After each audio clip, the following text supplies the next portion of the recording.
Hello students, आज मैं इस वीडियो के माध्यम से क्लास 9th के लिए मैथ एनसीईआरटी पैटर्न पर स्टार्ट करने जा रहा हूं। तो स्टार्टिंग से हम बेस लेकर के चलेंगे आज कि मैथ में 9th क्लास का जो फर्स्ट चैप्टर है नंबर सिस्टम, उसमें पहले नंबर्स के टाइप, इसके बाद फिर उसका लॉन्ग प्रोसेस, फिर इसके बाद लार्ज नंबर ऑपरेशंस, सारी चीज़ें आपको बताई जाएंगी। तो आइए चलते हैं वीडियो में। पहले हम टाइप्स ऑफ नंबर के बारे में जानते हैं। क्या है टाइप्स ऑफ नंबर? तो आइए देखते हैं कक्षा 9वीं विषय गणित पाठ एक संख्या पद्धति भाग एक परिचय में परिचय कराते हैं हम। पहला जो भाग है पार्ट है उसमें केवल हम परिचय होगा कि कैसे क्या है, इसमें क्या इंट्रो है, मीन्स क्या क्या इसमें संग्रहित हैं, ये सारी चीज़ें आपको बताई जानी है।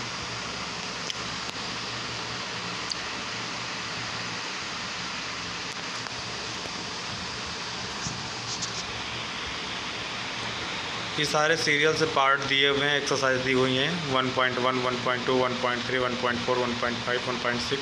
इसके बाद से 8th भाग स्टार्ट हो जाता है, होमवर्क वर्क हो जाता है इसमें। तो आइए चलते हैं।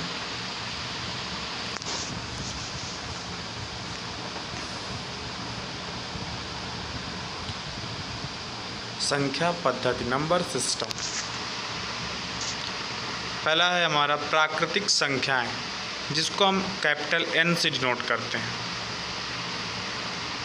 ये संख्याएं 1 से अनंत तक होती हैं, प्राकृतिक संख्याएं कहलाती हैं। जो संख्याएं 1 से स्टार्ट होती हैं और कोई अंत नहीं होता है, जैसे 1, 2, 3, 4, 5 अप टू सो ऑन, ये हमारी प्राकृतिक संख्याएं कहलाती हैं।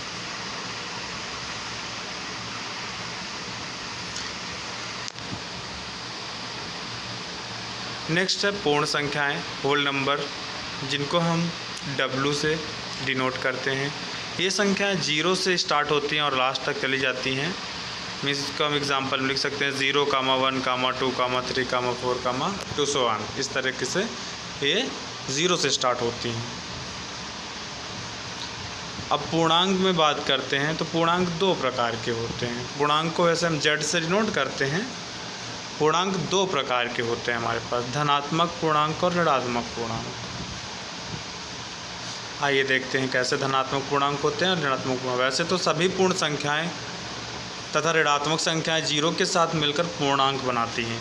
आपको पता होना चाहिए पूर्णांक वही संख्याएं होंगी 0 के साथ मिलकर बनाती हैं, पूर्णांक संख्याएं होती हैं। अब धनात्मक और ऋणात्मक बात इसकी करते हैं कि 0 है, 0 की जब राइट हैंड में चलेंगे तो प्लस का 1, +2, +3, +4, +5 इस तरह चलेगा, और लेफ्ट साइड चलेंगे तो यहाँ पे माइनस का 1, माइनस का 2, -3, -4 इस तरह चलेगा।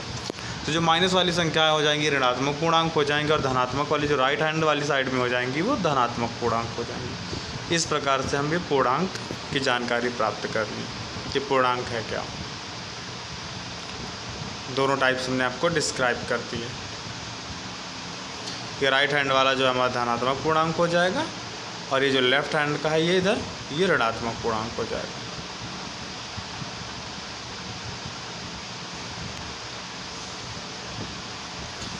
अब आती ही बात अभाज्य संख्याएं। अभाज्य संख्याएं क्या होती हैं? 1 से बड़ी वो प्राकृतिक संख्याएं जो 1 या स्वयं के अलावा किसी और से विभाजित ना हो, ये अभाज्य संख्याएं कहलाती हैं। जो 1 से बड़ी वे प्राकृतिक संख्याएं जो 1 या स्वयं से के अलावा विभाजित ना हो, मतलब ऐसी संख्या जो 1 से विभाजित हो जाए या फिर स्वयं से विभाजित हो जाए, इसके अलावा किसी से विभाजित ना हो, वो सारी संख्या अभाज्य संख्या। जैसे 2 है, 2 1 से डिवाइड हो सकता है या फिर स्वयं 2 से डिवाइड हो सकता है। 3 1 से डिवाइड हो सकता है या फिर स्वयं 3 से डिवाइड हो सकता है। 5 भी है, 7 भी है, 11 भी है। ये सेम 1 से डिवाइड होंगे या तो फिर स्वयं की संख्या से डिवाइड होंगे, इसके अलावा किसी से डिवाइड नहीं होंगे, इसलिए इन्हें अभाज्य संख्याएं कहा जाता है। अब नेक्स्ट है हमारा अभाज्य संख्याओं के बाद भाज्य संख्याएं। ये क्या होती हैं? 1 से बड़ी वे प्राकृतिक संख्याएं जो एक या स्वयं के अलावा किसी और से विभाजित हो जाए। मतलब ऐसी संख्याएं जो एक से विभाजित हो जाए, स्वयं से विभाजित हो जाए, इसके अलावा तीसरी किसी एक नंबर से और विभाजित हो जाए। मतलब दो नंबर के अलावा और भी नंबर से विभाजित हो जाए तो वो भाज्य संख्याएं होती हैं। जैसे हमारा 4 है, 4 1 से डिवाइड हो जाएगा, 2 से डिवाइड हो जाएगा और स्वयं 4 से डिवाइड हो जाएगा। मीन 3 संख्या से डिवाइड हो रहा है, अर्थात ये भाज्य संख्याएं हैं। ठीक है।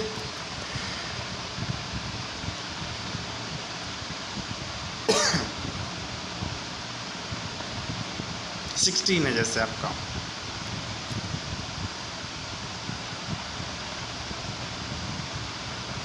1 से, 2 से, 4 से, स्वयं 16 से, 8 से, कितनी नंबर से डिवाइड हो रहा है, इसलिए ये भाज्य संख्याएं हैं। परिमेय संख्याएं देखिए, इन संख्याओं को कैपिटल Q से डिनोट करते हैं। इन संख्याओं को P/Q के रूप में लिखा जा सकता है। मीन्स इनके P/Q के फॉर्म में लिखते हैं तो ऐसी संख्याएं परिमेय संख्या कहते हैं। मतलब जिनको बटे के रूप में लिखा जा सके वो परिमेय संख्या है। But Q does not equal to 0, Q 0 नहीं होना चाहिए। जैसे 2/3 है, ये परिमेय संख्या हो गई।